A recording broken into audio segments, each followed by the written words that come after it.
You're listening to The Pulse on AMI Audio. I'm your host, Grant Hardy. The Reimagining Hollywood, a new lens on disability inclusion report that was just released by Easter Seals Disability Services, features insights from disabled creatives, industry leaders, and a nationwide audience of 800 adults with disabilities, and really provides a behind-the-scenes look at the progress and pitfalls of disability inclusion and authentic representation in the media. It's really timely because it was released during the Hollywood Awards season. A lot of people paying attention. So we're thrilled to be having conversation with Nancy Weintraub, Chief Advancement Officer for Easter Seals Southern California, where we're going to dive into the report and some of the insights. Hey, Nancy, welcome to The Pulse. Well, thank you for having me. Just wanted to give you a chance to talk a little bit about your role with Easter Seals, why you're passionate about this work. Well, I have been with Easter Seals now for 12 years, but I have spent the last 3+ decades in health and human services. I actually studied children with developmental disabilities when I was in school at UCLA. And so mostly primarily children with autism. And so this has been my passion for my entire career. So here at Easter Seals Southern California, I have a wonderful team here. We are here really to help support the mission of the organization in 3 key areas.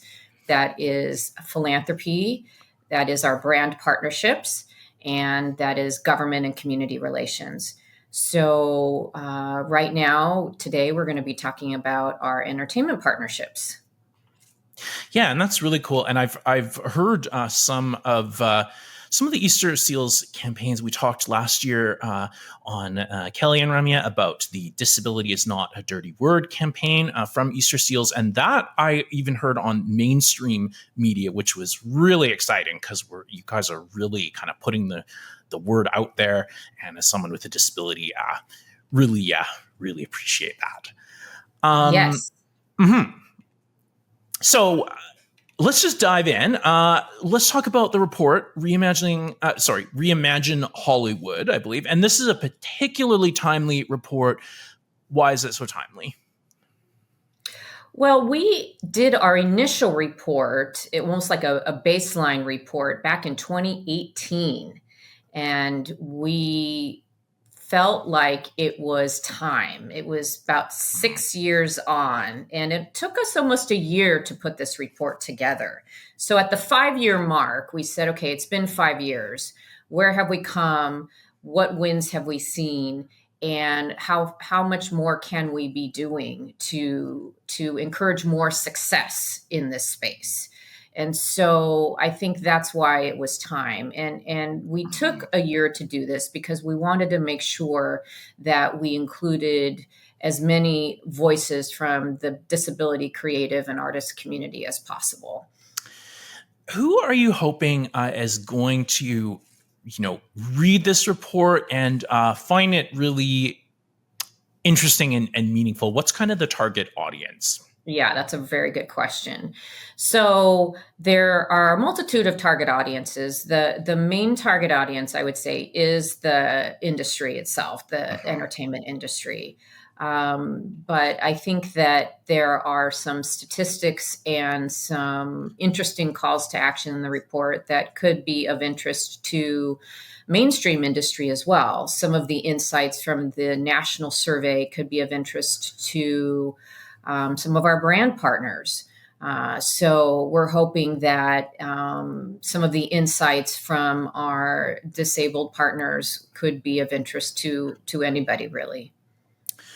So let's dive in, talk about some of the insights. So if I have this right, only 40% of respondents with disabilities reported even seeing themselves reflected in the media. And also disability portrayal seemed to be kind of stagnating over the past 5 years. What can be done about this? And if you're able to comment, what is leading to this gap? It's really hard to speculate on gaps. The studios have their own reasons, but I would like to point out where we're going. I think we're starting Okay, to see some successes and where we can build upon from there. And so I perfect. can I can say that we can capitalize on some of the independent successes that we've seen, such as the independent film Crip Camp and Give Me Liberty. We're starting to see some mainstream successes with Coda. We're seeing Lauren Ridloff in Marvel movies. Eric Grace is in Tracker as a main character, and most recently Marissa Bodie in Wicked. So there is what we're seeing is there's an audience appetite for these storylines, and the data in the report is underscoring this. So what we need to be continuing to do is to share the data, share the data, and share the data so that we Mhm. can show that there's the appetite for these kind of successes.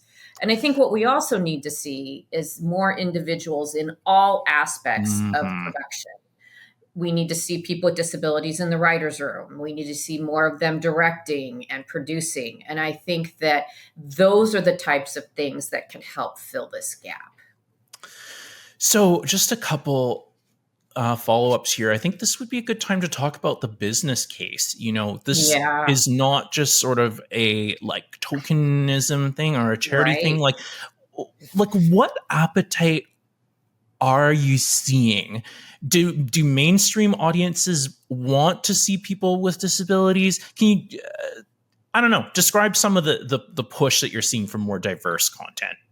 Yeah, well, I think, let's start with just the business case for disability Mm, storylines. So, the latest statistics, and we keep sharing these statistics. 1 in 4 Americans, or 70 plus million Americans, identify as having a disability, and that's just in the United States. That translates to 1.3 billion individuals globally. So there's a target audience right there.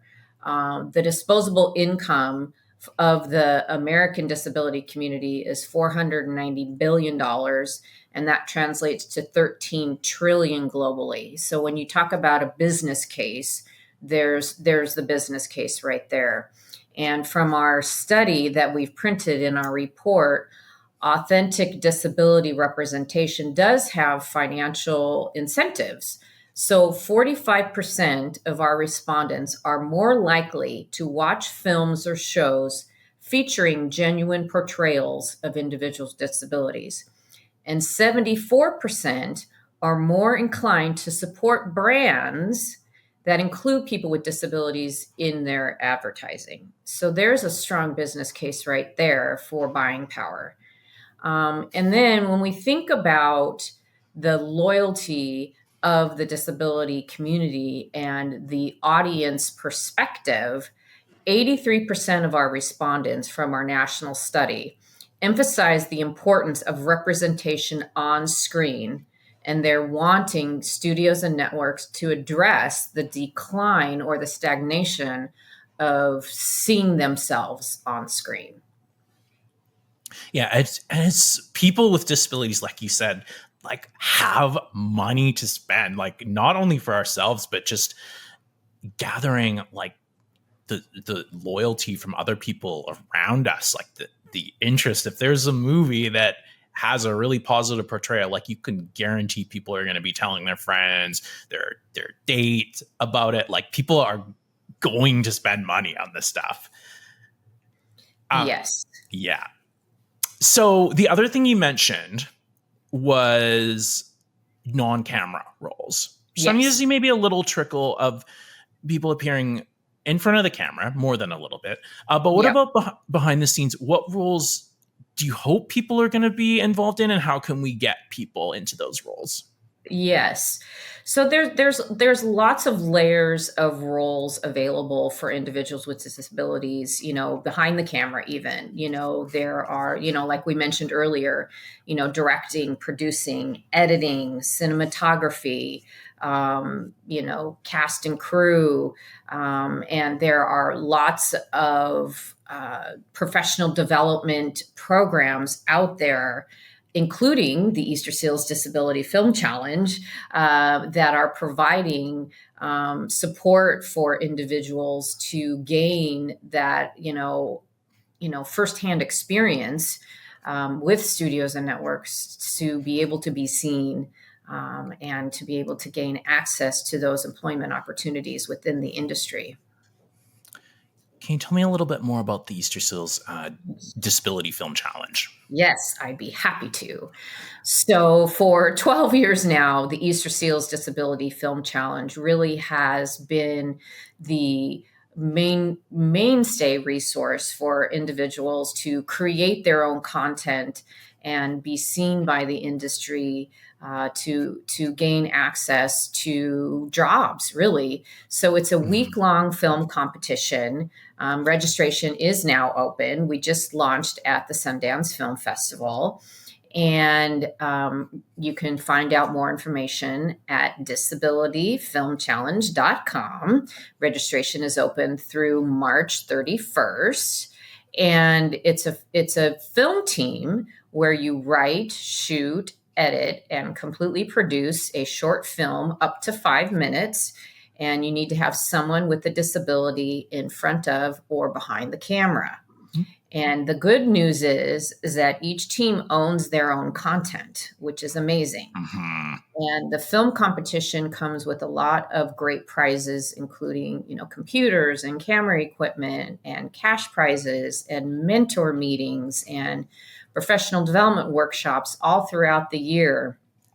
And it has led to some incredible jobs through the film challenge. Yeah. Do you want to talk a little bit about, don't want to put you on the spot, but some of the impact you've seen from the film challenge, like either, I don't know, just really cool opportunities that have come out of it, or I don't know. Yeah. So we've had many film challenge participants that have, gotten movie roles. They've gotten roles on television shows. They have gone on to get, coveted fellowships. They're now directors, they're producers. And so we're just really proud of, working with Nick Novicki. We partnered with Nick. He started the Film Challenge in 2013, and we started partnering with him in 2014. He is really a force. He has such an incredible vision and passion for the work that he does in ensuring that people with disabilities are seen and heard and get jobs in the disability field and in the entertainment space. And he's really the driving force behind the Easter Seals Disability Film Challenge. And partnering with him has been incredible. He's also joined the Easter Seals Southern California Board of Directors. So he's a proud board member as well. And so he really has been passionate about helping individuals with disabilities find jobs in the entertainment industry. Yeah, I mean, he's just such an incredible, not only ambassador, but incredibly talented himself, and it's such a big personality. Yes, he is. Always love. If you haven't seen him do his comedy, especially with Nate Bargatze now on tour, please do so. He's amazing. Okay, brilliant. Thank you. And so one thing that was interesting in the report that I found interesting was the concept of shifting away from like asking for an accommodation, quote unquote, to having these production accessibility coordinators on set when you're doing a shoot. Can you talk a little bit about that? Yeah, absolutely. So, accessibility coordinators really are, we're really advocating for them to become, regular roles within movie productions. They're akin to, health and safety coordinators on set, mental health coordinators or intimacy coordinators. They really do play a key role in ensuring that everyone on set has all the tools that they need to be safe and secure so that all talent can deliver their best roles. And traditionally, as you just mentioned, the role of advocating for accommodations on set really fell to the talent. And so it really was kind of an unfunded additional role for the talent to be able to educate everyone around them for what their Mhm. needs were and how to best work with them, and how everyone else needed to work within their accommodation needs. So by having a dedicated production accessibility coordinator role on set in this capacity, everyone is feels equal and valued as a cast member, and the cast member then truly is the talent and the talent only. The disabled talent that did contribute to this report often heard from crew members on set when there was a production accessibility coordinator that they were so thankful to have one on set because for the first time, they felt comfortable Yeah. asking for accommodations because oftentimes they would say, I've had this ongoing knee problem or something. And, I felt comfortable asking for a cushioned mat that I could stand on while being standing on with my camera all day. Mhm. Whereas before I wouldn't feel comfortable asking for one. And so this is now everyone on set felt comfortable, not just, it wasn't just a one and done kind of thing. Oh, This is now something that by having an accessibility coordinator on set, everyone is now feeling comfortable and safe and accommodated for. oh, heck yeah. I mean, that's one of the, dare I say, cool things about having a disability is some accessibility, quote unquote, accommodations that we benefit from. Other people are like, hey, this is really cool. I want something similar. And at the same time, you're freeing up someone who maybe even if they know exactly what accommodations they want or need, now they just have to focus on delivering their lines or editing their movie, Exactly. doing their job. That's Exactly. very cool.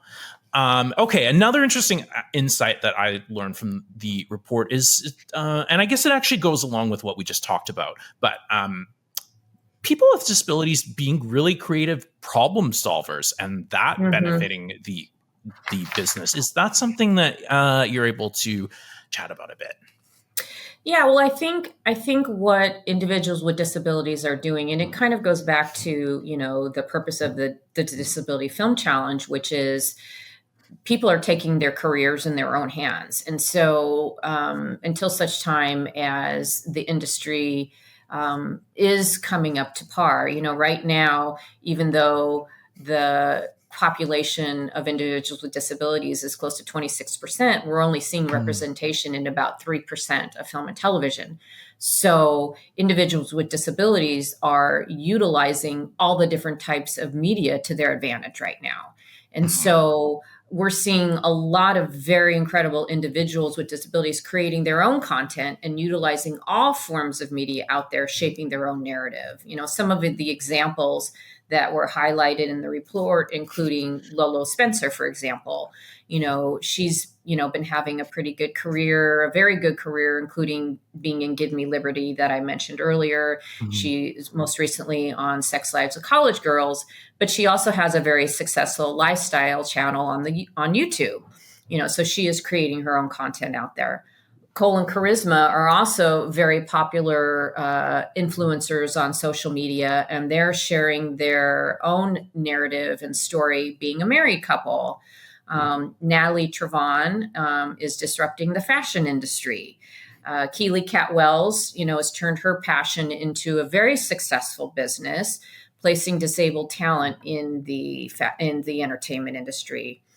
So those are just a few examples of how individuals with disabilities are being very creative problem solvers and taking charge of their own narrative and garnering a large following in the process. And hopefully people will check out the report or your website and find out, like check out some of that cool content because it's really interesting and important to support our community as well, while getting some incredible entertainment at the same time. Yes, for sure. Wanted to talk about, do you feel that part of it, I know we talked about this a little bit with accommodations, but like, is the industry maybe a bit fearful sometimes of having talent with disability and it not going well? Or like, what are some tools we can give them to help prevent that fear? Yeah. Well, I think that some of the resources in the report kind of lay that out, but it's a lot of collaboration.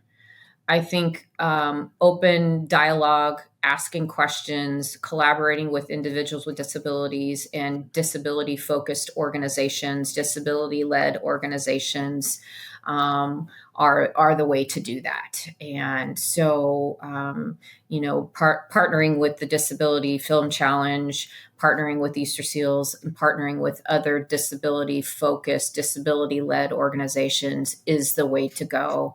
And we're starting to see some of that happening right now, and continuing to do so is the way to move past that, and for us to be able to see more engaging, authentic content out there. Are there any insights in this report that really well, of course, the entire report really stands out for its insight on inclusion, accessibility, and recommendations. But what are a couple of things that really stood out to you personally that maybe we haven't highlighted? I think we talked about a lot of them. I think the importance of hiring at all levels. I think that we held several focus groups. Mm-hmm.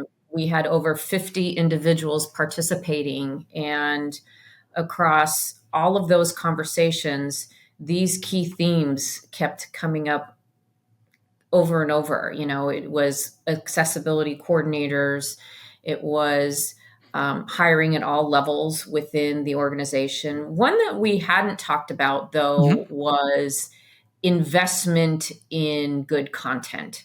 So, we just talked about individuals creating their own content. One of the things that I think is one of the last opportunities to see great content on the big and small screens is just investing in really good disabled creative content. So I think that one of the last things that we could leave your listeners with Mm-hmm. is encouraging folks to look for really great content that's being created by these very talented disabled artists, and invest in it. Invest in this really great content that's being created, and buy it. Lack of investment in the content is, I think, one of the biggest Yeah, barriers for to sure. seeing great content. And probably helping people invest more in their careers, like their training on acting, their editing and post-production training, or whatever it is, just making sure Yes. people aren't left out of those opportunities as well. Just a couple really quick things, if you're able to comment. What are people saying they want to see? Like maybe less just sort of tokenism, but more a person who just happens to have a disability, but isn't playing a disability related character. Like, are there Yeah. what are audiences, respondents saying? Yeah. Yeah, and I think you hit it. I think authenticity first and foremost, in storylines as well as casting.